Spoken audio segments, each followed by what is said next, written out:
All right, let's jump right into this. Donald Trump has made a really shocking demand. He wants to take back a key military base in Afghanistan. Now, here's the twist. His own administration was the one that brokered the deal to give it away.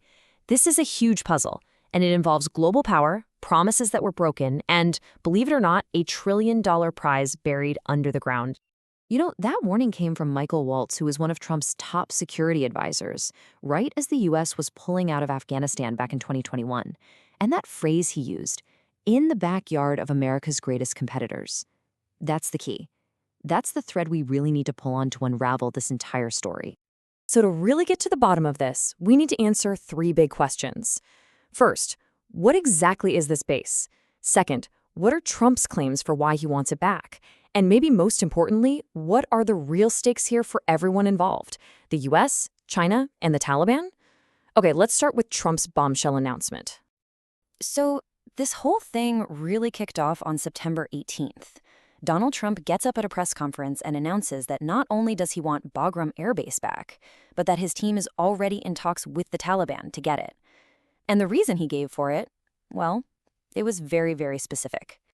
So that was the public reason, but just a little bit later, he went on social media with a much, much blunter message. It was basically a threat, warning Afghanistan of very bad things if the base isn't handed back over. So let's talk about the actual base that's at the center of all this drama. So, what is Bagram, really? And why is it so important? I mean, we're not just talking about an airstrip here. For 2 whole decades, this place was the undeniable heart of American and NATO military power in Afghanistan. It was a fortress right in the middle of Central Asia. The history of this place alone tells you everything you need to know about its importance.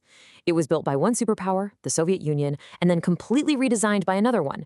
The U.S. poured billions of dollars into it, basically turning it into a small American city, complete with fast food joints for the troops.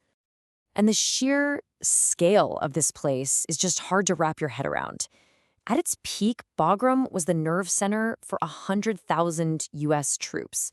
That's a massive projection of power.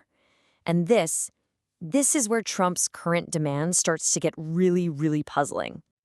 So here's the big contradiction. Today, Trump is saying the U.S. absolutely should have kept Bagram, but the 2020 Doha Agreement, which was signed and celebrated by his own administration, is crystal clear. It demanded the withdrawal of all U.S. forces and the handover of all bases. There were no exceptions. Bagram was part of the deal. Okay, so let's dig into Trump's main reason for this sudden change of heart, his claim that Bagram is somehow essential for watching China's nuclear weapons program. Does that argument actually hold water? Well, intelligence experts are pretty sure that Trump is talking about a place called Lop Nor. And yes, it is a Chinese nuclear site, but, and this is a critical detail, it's a test site. It is not where China actually builds its nuclear weapons. Those production facilities are located way deep inside central China, hundreds and hundreds of miles away.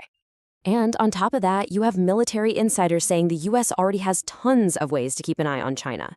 Everything from spy satellites to incredibly advanced surveillance. So a base on the ground just doesn't add all that much to the picture. Which, of course, leads to the real question. If it's not about the nukes, what is this really about? Well, it seems the answer isn't just one thing, but 3.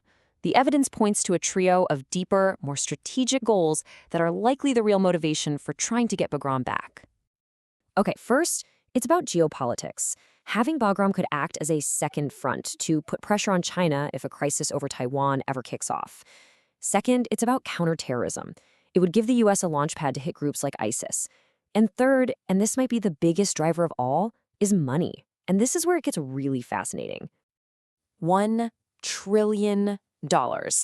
That's the U.S. government's own estimate for the value of all the untapped minerals just sitting under the ground in Afghanistan. We're talking about lithium for batteries, rare earth elements for our phones and computers, copper, gold. I mean, literally the building blocks of the entire modern economy.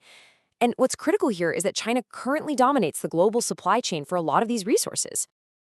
But there is one massive, massive obstacle standing in the way of any kind of deal for Bagram: the Taliban themselves. The group that fought for 20 years to get foreign troops out of their country in the first place. And that statement from an Afghan official, it really gets to the heart of the matter.